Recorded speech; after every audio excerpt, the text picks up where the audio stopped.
The Book of Truth, pages 54 to 61. Reject the work of New Age spiritualism. Given Sunday, May 15, 2011. My dearly beloved daughter, I am calling on my all followers to denounce the work of the New Age movement, which has gripped the world. Christianity has always been a prime target of Satan because he is so cunning. He will constantly try to seduce those with empty and spiritually lost souls. He will always try to present his lies couched in what appears to be love. Then he will try to control my beloved minds using ancient pagan tactics designed to free their minds from the so-called stresses of modern living. Beware of those who succumb to practices which claim to bring your mental state into a stage of oblivion. In the name of meditation, once you allow your mind to be controlled in this way, Satan and his demons can move in so silently that you won't realize it. So smooth will be the transition. Avoid ancient spiritual practices, including use of tarot cards. Many souls in the world are starving for spiritual guidance. In their quest to bring meaning into their lives, they are unwittingly allowing themselves to be sucked into practices which amount to paganism. Any false dogma which entices you to believe that peace in your heart and soul can be achieved through ancient spiritual practices must be avoided at all times, learning to recognize them for what they really are. The use of crystals, meditation, Reiki, yoga, tarot cards, belief in spirit guides, metaphysics, and so-called faith healers are there to entice you to believe in an alternative, superior existence as outside of that created by God, the Eternal Father. Warning about ascended masters. Many of you today who are constantly searching our spiritual comfort in the practice of following your angels must also be alert to the fact that once the term ascended masters is mentioned, you can be sure that these angels do not come from heaven. Ascended masters, my children, are fallen angels and come from the dark. Yet you will be told and then be convinced that they come from the light. All of this pagan spiritualism, if you let it take over your lives, will eventually pull you downwards into the pits of darkness when you least expect it. Satan will be so careful as to how he presents these dark lies, because at all times you will be told and you will believe that these things are all good. Most of these practices are presented as being good for your self-esteem, confidence, control over your life, all of which is a lie. Not only do these practices drive you away from the truth, but they bring untold misery once the evil spirits enter your soul as a direct result of these practices. Bible warns of dangers of magic. The truth can never be tampered with. Teachings handed down to man in the Holy Bible warn mankind of the dangers of magic, fortune telling, and the adulation of false gods. In today's world, these practices are presented as harmless but necessary for your spiritual well-being. Because of the nature of gentle souls, many of them will be naturally drawn to New Age practices because of the false facade of the love they exude. Nothing could be farther from the truth. Warning about fanatical devotion to angels. Remember, it is Satan and his fallen angels who have carefully and cunningly drawn you into these unsuspecting lies. For those of you who promote an almost fanatical devotion to angels, I have this to say. Why? Do you not proclaim the Word of God, my eternal Father, first?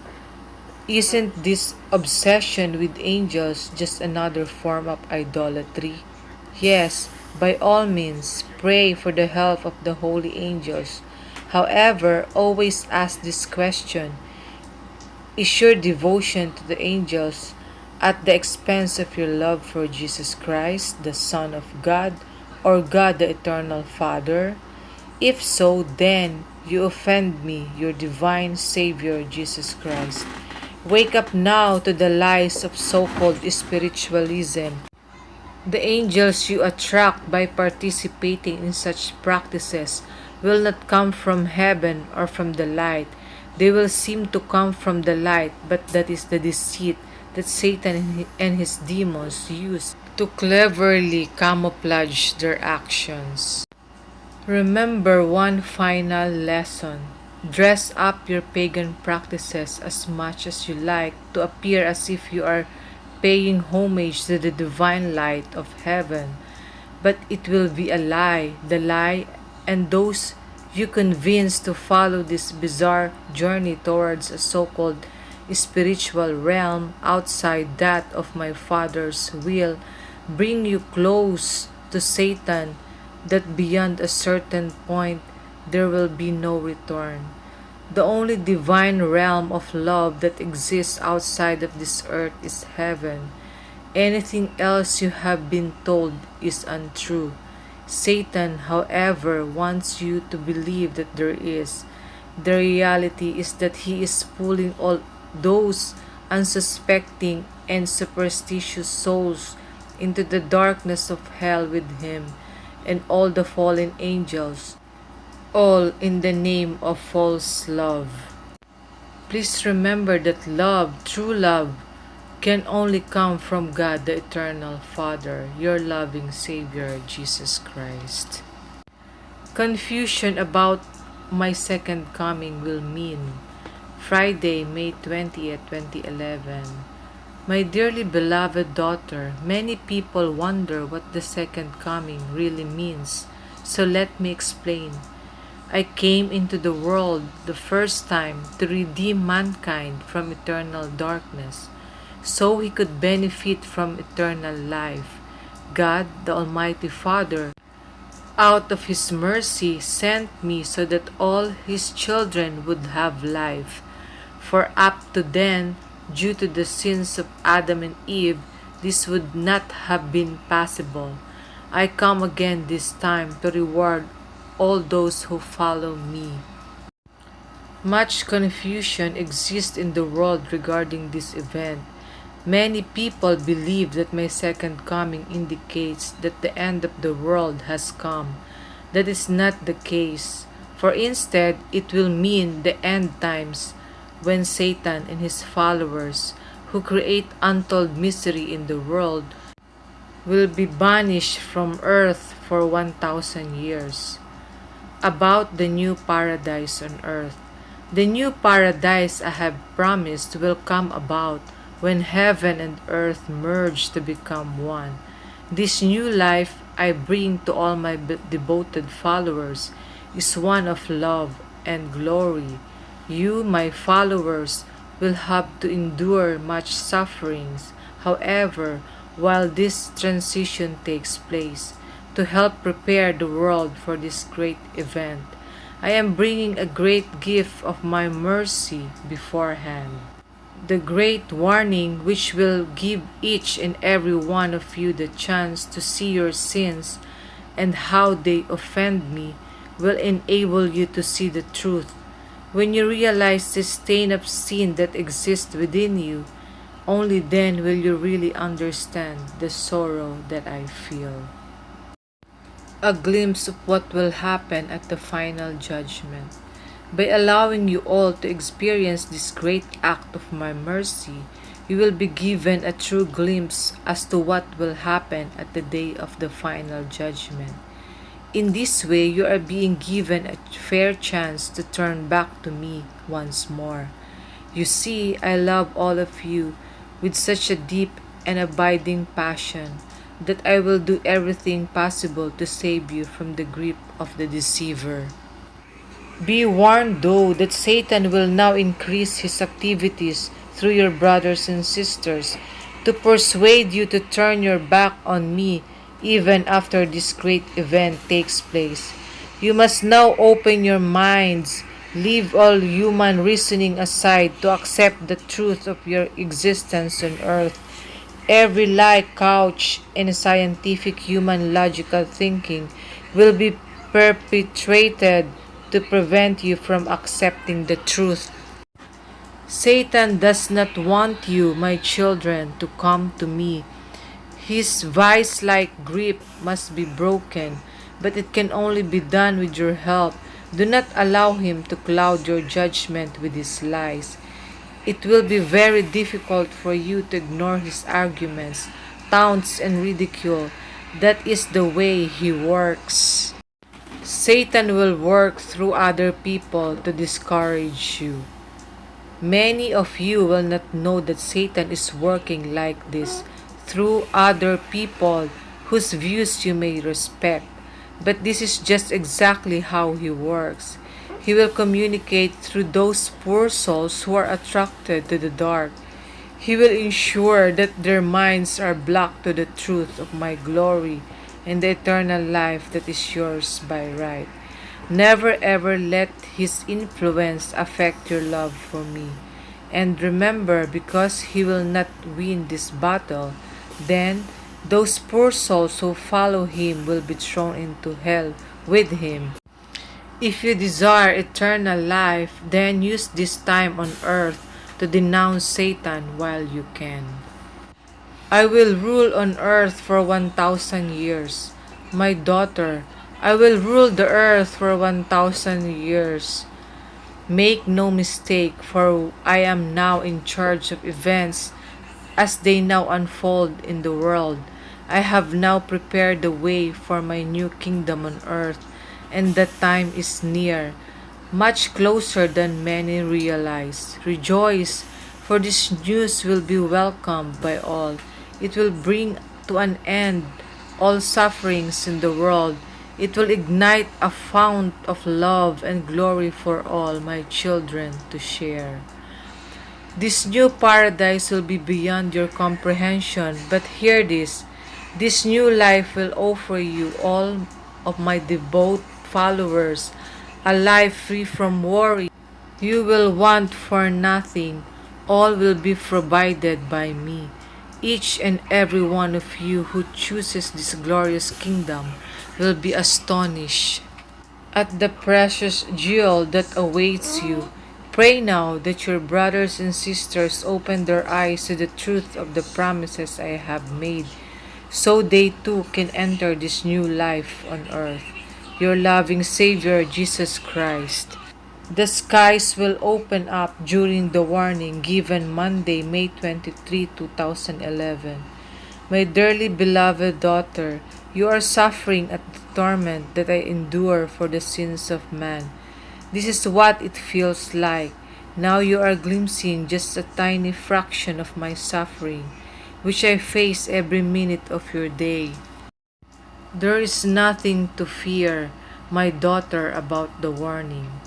The warning will be a dramatic event.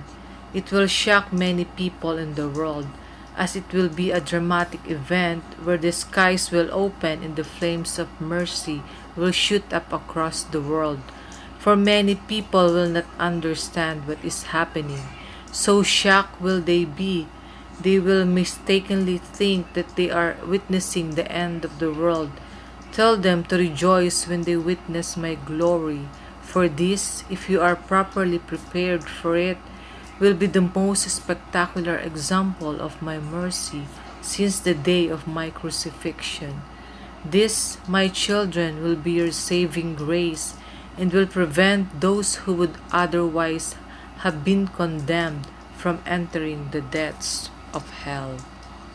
All my children everywhere must warn lost souls as to what to expect Urge them to seek reconciliation by confessing their sins now. It is important that as many people as possible are in a state of grace beforehand, as they may not survive the event due to shock.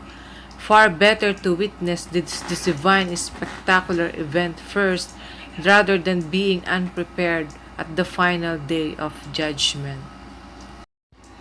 Keep strong, all of you. Rejoice if you are a devout follower, for you will be shown a glimpse of my divine presence, which your ancestors never saw during their lifetime. Pray for the rest of my children. Tell them the truth now while you can. Ignore their scorn, for should they take actions now by praying for the forgiveness of their sins, they will thank you after this great miracle takes place. Go now in peace. Do not be fearful. Just pray for those souls with no faith, so they do not die in mortal sin. Your divine Savior, Jesus Christ. The swords of justice will fall now. Given Monday, May 30, 2011. Hear me now, my children, everywhere. The swords of justice will fall on those who fail to prepare adequately for the warning. My flames of divine mercy presented to the world to give each of you a taste of what the final day of judgment will be like is going to be misinterpreted by so many of you. This great day of the warning draws closer by the month, so you must now put aside the time in preparing for my divine mercy. Many souls will find it difficult to understand what this event really means. So many will, as a result, die of shock, which saddens me.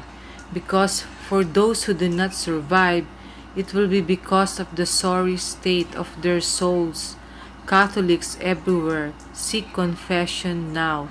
If you want to benefit from my great act of love and mercy, Christians and other faiths, speak in silence and tell God how remorseful you are, how much you regret your transgression, and ask Him to forgive you for your sins. Only those who are strong of heart in their love for me and God the Almighty Father will be prepared adequately. Others, because of their strength in mind and character, will finally understand the truth and accept me with love in their hearts. As for others, so harsh will the shock be that when their souls are revealed to them in their darkness, they will drop dead. But when it will be too late to seek forgiveness, there will be no hope for them. Pray, all of you, so that many souls as possible will survive the great act of mercy. Your loving Savior, Jesus Christ.